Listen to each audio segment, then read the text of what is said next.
Mirë se vini në kanalin ton, mos harroni të bëni subscribe dhe të klikoni si përzieles për të marrë njoftimet më të reja. Faleminderit! Keni dhimbje gjuri nga i ftohti, ja çfarë tregon kjo për shëndetin tuaj? Pse më dhëmbin këmbët kur është ftohtë? Është një nga pyetjet më të shpeshta që ne dëgjojmë kur moti fillon edhe ftohet. Dhimbjet e kyçeve mund të shfaqen për arsye të ndryshme, por shpesh janë simptoma të ndonjë dëmtimi ose të ndonjë sëmundje. Ne ju ftojmë që ju t'i hidhni një vështrim të këtyre arsyeve dhe se si mund ta trajtoni atë. Pse ndodh dhimbja në këmbë për shkak të motit të ftohtë? Ju mund të përjetoni dhimbje në çdo pjesë të trupit tuaj, por shqetësimi nga ndryshimi i motit ndodh kryesisht në ije, gjunjë dhe në kocka apo në kyçet e këmbëve. Nëse kaloni më shumë kohë duke ushtruar në të ftohtë, do të ushtroni më shumë presion në nyje të cilat mbajnë peshë.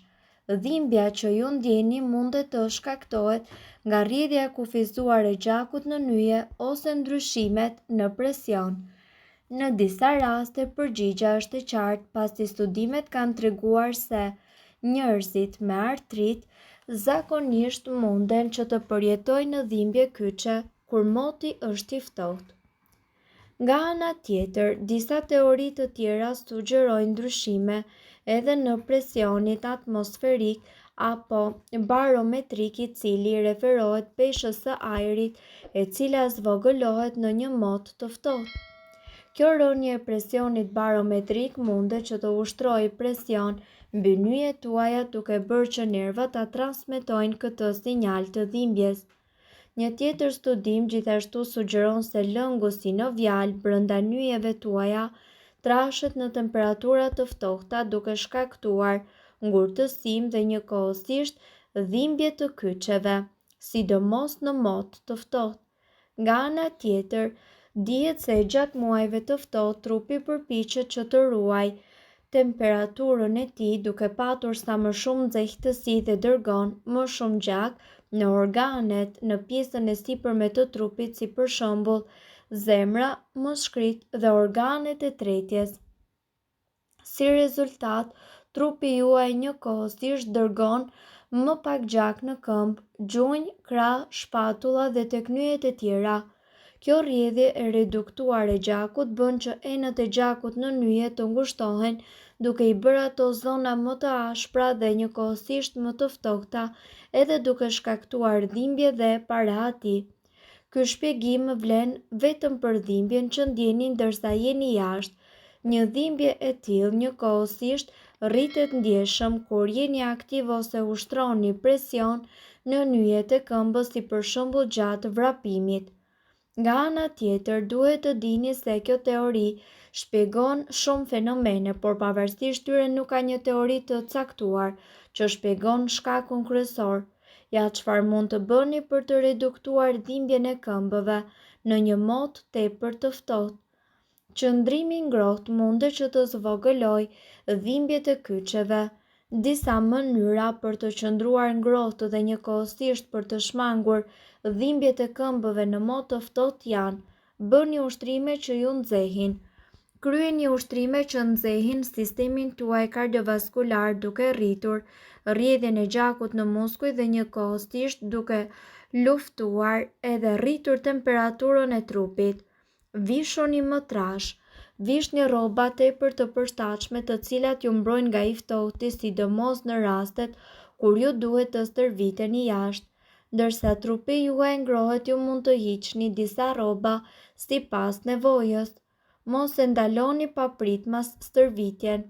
Kjo do të parandalojë shtrëngimin e muskujve dhe ngurtësimin e kyçeve.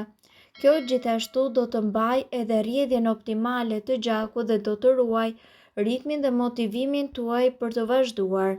Shtrini muskujt. Menjëherë pas stërvitjes, bëni shtrirje për muskuj për të reduktuar shtrëngimin, i cili ndodh menjëherë pas ushtrimeve të zgjatura. Qëndroni brenda në ditë shumë të ftohta. Nëse e keni të nevojshme të stërviteni çdo ditë, ushtrohuni në ambiente të mbyllura, sidomos kur dimri është i ashpër.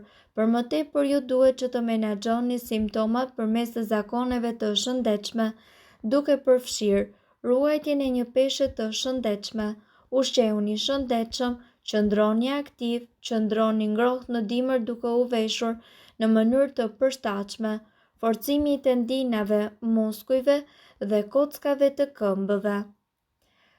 Gjithashtu janë shumë faktorë ata të cilët shkaktojnë dhimbjet e gjunjëve, të ndikuara kryesisht nga artriti, osteoartriti, artriti reumatoid dhe septik, cistet e gjurit apo frakturat. Është një nga problemet më të zakonshme shëndetësore që sigurisht i prek të gjithë. Dhimbjet e gjunjëve janë të padurueshme dhe therse, dhe njëkohësisht ato frenojnë tërësisht aktivitetin normal fizik. Sipas ekspertëve, zakonisht dhimbja e gjunjëve shoqërohet me ëndjen e tyre, kufizimin e lëvizjeve normale të gjymtyrëve, probleme me ngjitjen dhe njëkohësisht zbritjen e shkallëve, qëndrimi në këmbë apo ulur, mbledhje të ujit tek gjunjët, duke shkaktuar kështu edhe dhimbje të forta. Gjithashtu, dhimbja e gjunjëve shkaktohet edhe si pasojë e reumatizmës. Kjo sëmundje gjithashtu ndikon në ëndjen e gjunjëve, skuqjen e tyre dhe madje edhe në rritjen e temperaturës së trupit.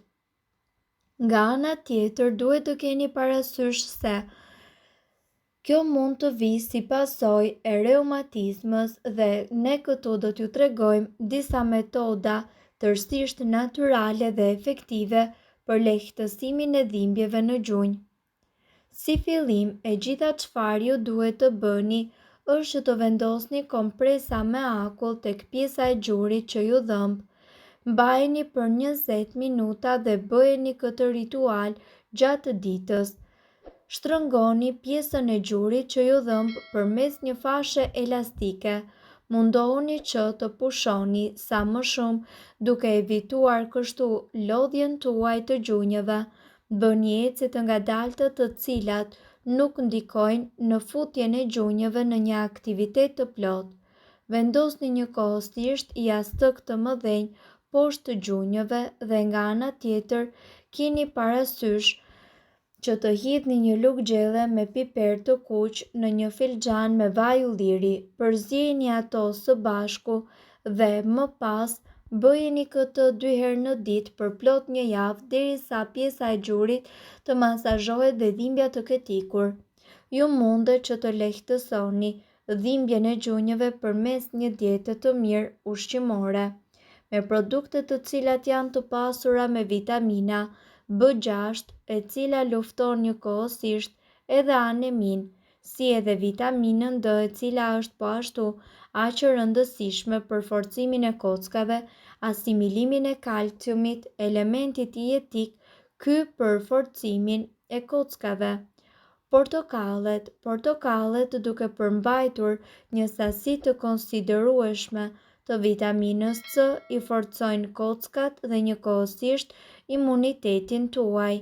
Perimet me gjethe, spinaci, lëpjeta e të tjerë janë një burim i shkëlqyer i vitaminës C që forcon po ashtu kockat dhe imunitetin.